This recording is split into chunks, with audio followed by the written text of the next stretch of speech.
perlu kami sampaikan bahwa dalam waktu dekat kita akan mendistribusikan cartridge untuk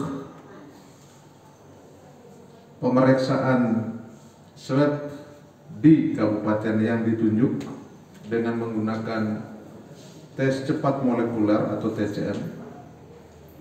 Untuk Kabupaten Sika di Rumah Sakit TC Healers, untuk Kabupaten Manggarai Barat di Rumah Sakit Komodo, untuk Kabupaten Sumba Timur dan seluruh Sumba di Rumah Sakit Unggur Arameha, kemudian untuk Rumah Sakit Umum Daerah Profesor W.J. Johannes di Kupang, Rumah Sakit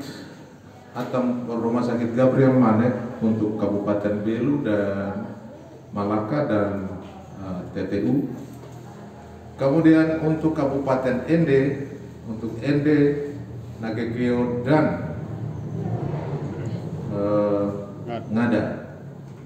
Yang Manggarai Barat itu untuk Manggarai Raya. Jadi yang akan segera didistribusikan adalah untuk 4 kabupaten atau 4 rumah sakit, yaitu TC Healers, Unggur Arameha, Komodo di Manggarai Barat, ya, dan di Rumah Sakit Yohanes. Sedangkan Ende dan di Rumah Sakit Gabriel Manek itu alat tes cepat molekulernya harus diinstal dahulu karena belum diinstal.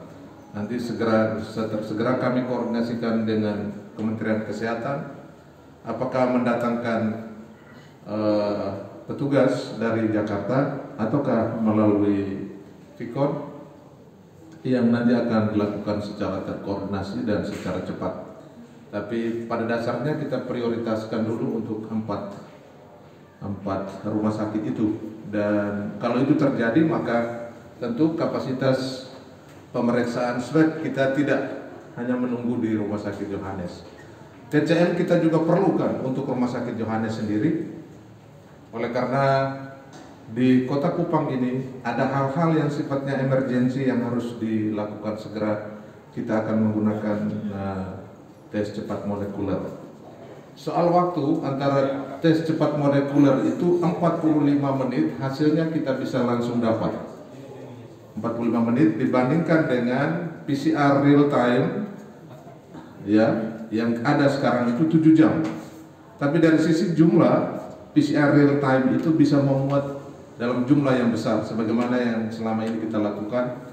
Ada yang 116, ada yang 98, dan ada yang 48 seperti hari ini. Dalam mempersiapkan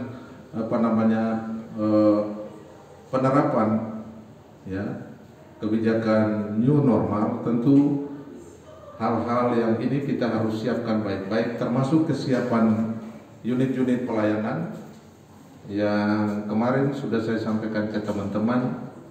Kita akan juga mempersiapkan puskesmas-puskesmas di wilayah provinsi ini untuk nanti pada saatnya dapat memberikan pelayanan untuk penderita yang dalam klasifikasi ringan dan sedang. Demikian beberapa hal yang bisa saya sampaikan di sore hari ini. Terima kasih untuk rekan-rekan media. Selamat sore. Salam.